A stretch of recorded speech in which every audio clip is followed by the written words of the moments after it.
Hello friends, आप सभी का स्वागत करता हूं आपके अपने मोबाइल चैनल पर। मैं हूं कमलेश। फ्रेंड्स, आज के इस वीडियो में मैं आपको बताऊंगा कि कैसे आप एक्सेल में आइकॉन सेट्स का यूज कर सकते हैं। तो फ्रेंड्स, वीडियो स्टार्ट करने से पहले आपसे रिक्वेस्ट है कि अगर ये वीडियो आपको पसंद आए तो प्लीज़ इसको आप लाइक करें, शेयर करें और चैनल को भी ज़रूर सब्सक्राइब करें, ताकि आपको इस तरह के मैं जितने भी वीडियोज़ बनाऊँ उसका आपको डेली अपडेट मिल सके। तो फ्रेंड्स, एक्सेल में कैसे हम आइकॉन सेट्स को यूज करेंगे, तो उसके लिए मैंने एक डेटा यहाँ पर बना रखा है। तो यहाँ पर देखिए, कुछ मेरे पास यहाँ पर सेल्स पर्सन के नेम है और उनका लास्ट मंथ का हमारे पास डेटा है और उसकी कुछ यहाँ पर सेल है। अब आइकॉन सेट्स का कैसे हम यूज करेंगे एक्सेल में, तो इसके बारे में आपको बहुत ही विस्तार से समझाऊंगा। तो शुरू से अंत तक इस वीडियो में आप बने रहिएगा। तो चलिए स्टार्ट करते हैं। तो जैसे कि यहाँ मैंने आपको बताया कि डेटा है मेरे पास सेल्स पर्सन का लास्ट मंथ का। अब कैसे इसको हम अप्लाई करेंगे, तो उसके लिए सबसे पहले आपको क्या करना है कि केवल जो वैल्यू है आपके पास, यानी कि सेल्स का डेटा है या कोई भी डेटा हो सकता है आपके पास, उसको आपको सेलेक्ट कर लेना है इस तरह से। तो ये जैसे कि मैंने यहाँ पर सेलेक्ट कर लिया। तो सेलेक्ट करने के बाद फिर आपका नेक्स्ट स्टेप होगा, यहाँ पर आपको आना है कंडीशनल फॉर्मेटिंग के अंदर। तो यहाँ पर आपके ऑप्शन दिखेगा आइकॉन सेट्स का। तो यहाँ पर हम एक एक करके इन सब के बारे में सीखेंगे। तो सबसे पहले हम यहाँ बात करेंगे डायरेक्शन वाले को। डायरेक्शन वाले में क्या करता है कि इसमें आपको एरो के थ्रू ये समझाता है, अगर किसी की सेल अगर पॉजिटिव में ज़्यादा है तो वहाँ पर आपको ग्रीन साइन के साथ ही आपको अप एरो में दिखाएगा। किसी की कम है तो उसको आपको अलग अलग तरीके से ये आपको बताएगा। चलिए इसको हम सीख लेते हैं। सबसे हम पहले करते हैं बात डायरेक्शन वाली की। मैंने ये वाला यहाँ पर यूज किया। अब यहाँ पर देखिए, जैसे मैंने आपको बताया कि पॉजिटिव साइंस के केस में, जैसे आप यहाँ पर देख रहे हैं, सबसे हाईएस्ट जो सेल है इसमें वह है निशा की। तो उसके लिए यहाँ पर ये जो पॉजिटिव में जितने भी आपको दिख रहे हैं ग्रीन में, दैट मीन्स ये क्या है, सारे पॉजिटिव में आपको आइकॉन यहाँ पर दिख रहे हैं। जिनकी सेल कम है उनको आप देखिए, जैसे निशांत है, रवि है एंड राजेश है। तो इस तरह से आप इसको यहाँ पर सेट कर सकते हैं। तो ये था पहला जो मैंने आपको बताया डायरेक्शन वाला। अब दूसरा इसमें क्या है वो भी हम यहाँ पर चेक कर लेते हैं। तो फिर आप कंडीशन फॉर्मेटिंग में आएंगे। तो यहाँ पर आइकॉन सेट्स के अंदर आप देखिए कई तरीके से यहाँ यूज़ कर सकते हैं। एक तरीका ये भी है, आप 4 एरोज़ के हिसाब से भी इसको आप दिखा सकते हैं। अगर मैं क्लिक करूँ तो देखिए आपको इस तरह से कुछ ये दिखेगा पूरा इसका स्ट्रक्चर। तो यानी कि इसके अंदर बहुत सारी चीज़ें हैं, जो भी आपको सही लगता है वो आप यहाँ पर चूज़ कर सकते हैं।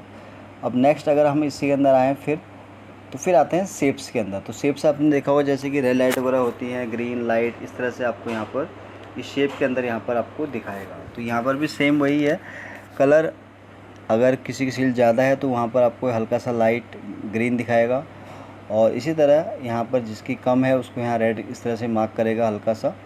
तो ये इस तरह से आप इसको यहाँ भी यूज़ कर सकते हैं। तो इसका बेसिकली जो यूज़ होता है फ्रेंड्स, वो होता है कि जब हम डेटा बनाते हैं, अगर हमें किसी को जैसे वैल्यू के हिसाब से दिखाना है या कोई भी डेटा हो सकता है, तो उसके हिसाब से आप इसको यहाँ पर यूज़ कर सकते हैं।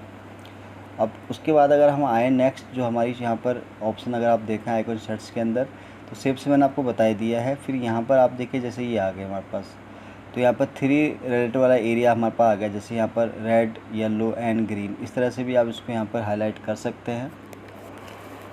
और उसके बाद अगर हम नेक्स्ट अगर चेक करें इसके बाद आइकॉन सेट्स की बात, तो यहाँ पर आप देखिए इंडिकेटर्स के थ्रू भी आपको यहाँ पर दिखाता है। यानी कि जहाँ पर सेल पॉजिटिव में है तो वहाँ पर टिक के साथ आपको दिखा देगा कि ये जो सेल है ये बिल्कुल पॉजिटिव है, सही है। जहाँ पर अगर कम है, परफॉर्मेंस किसी ने कम किया, तो देखिए यहाँ पर आपको क्रॉस का इस तरह से साइन दिखा देगा। और जहाँ पर थोड़ा मीडियम है, यानी कि एवरेज बोल सकते हैं उसको आप, तो उसको आपको ये इस तरह से यहाँ पर हाईलाइट करके दिखाएगा। तो ये भी, इसको भी आप इस तरह से भी यूज़ कर सकते हैं। बाकी अगर हम फिर ऑप्शन देखें इसमें आइकॉन सेट्स के अंदर, तो ये तो मैंने ऑलरेडी आपको बता दिया है। इंडिकेटर्स का मैंने बता दिया। अब ये भी सेम चीज़ वही है, इंडिकेटर्स। और यहाँ पर आप देखिए, इसको आप फ्लैग के थ्रू भी यहाँ पर इस तरह से दिखा सकते हैं। बस यहाँ पर क्या है, चीज़ें खाली आइकॉन चेंज हो रहे हैं। बाकी ग्रीन के केस में, जैसे मैंने बताया, पॉजिटिव के केस में ग्रीन दिखाएगा आपको ये, और अगर किसी की सेल कम है तो वहाँ पर आपको रेड के हिसाब से यहाँ पर इसको दिखाएगा।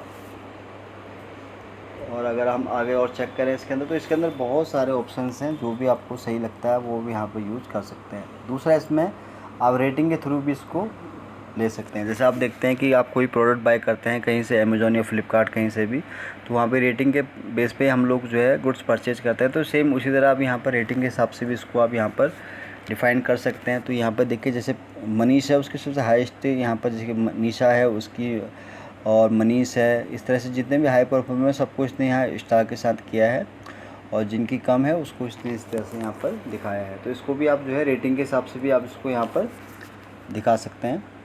और अगर हम बात करें कंडीशन फॉर्मेटिंग के अंदर, और अगर यहाँ देखें ऑप्शन, तो यहाँ पर एक ऑप्शन आपको और मिलता है, यहाँ पर 5 क्वार्टर के हिसाब से भी आप इसको दिखा सकते हैं।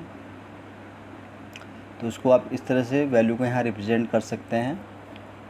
और अगर हम उसके बाद अगर यहाँ पर आइकॉन शेड्स के अंदर अगर हम आएँ, तो इसको आप इस तरह से भी यहाँ पर दिखा सकते हैं। बॉक्सेस के अंदर दिखा सकते हैं। देखिए बॉक्सेस मीन्स क्या है कि जिसकी हाईएस्ट परफॉर्म जिसने किया है उसका देखिए फुल बॉक्स बना हुआ है, जिसने कम किया तो उसका देखिए यहाँ पे किसी का बॉक्स बना ही नहीं। जैसे रवि है सबसे पुअर परफॉर्मर है, इसका यहाँ पर बिल्कुल देखिए इस तरह से यहाँ पर अनबॉक्स हो रखा है, यानी कि कोई कलर इसमें फीड है ही नहीं। तो इसको आप इस तरह से भी यहाँ पर दिखा सकते हैं। आइकॉन सेट्स की अगर हम बात करें तो देखिए यहाँ पर जैसे आप नेटवर्क देखते हैं मोबाइल फ़ोन्स में, तो उसके थ्रू भी जैसे हम देखते हैं कि अगर हमारे पास कोई फ़ोन का अच्छा नेटवर्क है किसी कंपनी का, तो देखिए वहाँ पर इस तरह से आपको नेटवर्क दिखाता है। और यहाँ पर जिसकी कम सेल है तो उसको आपको इस तरह से भी यहाँ पर आप नेटवर्क के थ्रू भी इसको आप यहाँ पर दिखा सकते हैं। तो ये मैंने आपको बताया फ्रेंड्स। तो इसमें क्या 5 चीज़ें मैंने आपको मैंने आपको 4 चीज़ें बताई हैं। पहला मैंने आपको बताया डायरेक्शन के हिसाब से भी आप जो है आइकॉन को यूज़ कर सकते हैं किसी भी डेटा के ऊपर, वैल्यू अगर आपके पास कोई डेटा है। और यहाँ शेप्स के थ्रू भी आप खुद दिखा सकते हैं। बाकी यहाँ पर देखिए रेड लाइट वाला मैंने आपको बताया, इंडिकेटर के थ्रू भी आप यहाँ पर इसको हाईलाइट कर सकते हैं, दिखा सकते हैं। रेटिंग के थ्रू भी आप इसको यहाँ पर दिखा सकते हैं। और बाकी आखिरी जो मैंने बताया आपको कि जैसे नेटवर्क के हिसाब से भी आप इसको दिखा सकते हैं, 4 रेटिंग या 5 रेटिंग। तो यहाँ देखिए 4 रेटिंग का भी ऑप्शन है और 5 रेटिंग का है। तो 5 में केस में क्या है कि यहाँ आपको ये 5 दिखाएगा इस तरह से, और 4 के केस में यहाँ पर आपको 4 के हिसाब से यहाँ पर रेटिंग आप यहाँ पर जस्टिफाई कर सकते हैं। तो फ्रेंड्स ये मैंने आपको समझाया कि अगर आपके पास डेटा, जैसे मेरे पास क्या डेटा था नहीं, लेकिन मैंने एक सैम्पल डेटा के थ्रू आपको समझाने की कोशिश की है कि अगर आपके पास कोई भी डेटा इस तरह से होता है सेल्स पर्सन का, या कोई भी डेटा अब है वैल्यू के हिसाब से, तो आपको सबसे पहले वैल्यू को यहाँ सेलेक्ट कर लेना है। वैल्यू को सेलेक्ट करने के बाद फिर जैसे मैंने आपको बताया कंडीशन फॉर्मेटिंग के अंदर जो भी आपको लगता है कि आपके डेटा के हिसाब से सही है, वो आप अपने हिसाब से कोई भी आइकॉन यहाँ पर सेट कर सकते हैं। जैसे डायरेक्शनल है, शेप्स के थ्रू या इंडिकेटर्स के थ्रू आप इसको हाईलाइट कर सकते हैं। नॉर्मली जो होता है हम जो है एक्सेल में जो है डायरेक्शनल ज़्यादा यूज़ करते हैं। बाकी शेप्स को आप यूज़ कर सकते हैं, इंडिकेटर्स वाला भी आप जैसे रिक्वायरमेंट है उस हिसाब से आप इसको यूज कर सकते हैं। तो फ्रेंड्स आज के लिए बस इतना ही था। उम्मीद करता हूँ कि ये वीडियो आपको बहुत पसंद आया होगा। वीडियो अगर अच्छा लगा हो तो प्लीज़ इसको आप लाइक करें, शेयर करें, और चैनल को भी ज़रूर सब्सक्राइब करें, ताकि आपको इस तरह की जितने भी वीडियोस बनाऊँ उसका आपको डेली अपडेट मिल सके। तो जल्दी ही आऊँगा फिर से एक नई वीडियो के साथ। तब तक के लिए आप अपने आप को खुश रखें और अपना ध्यान रखें। Thank you so much.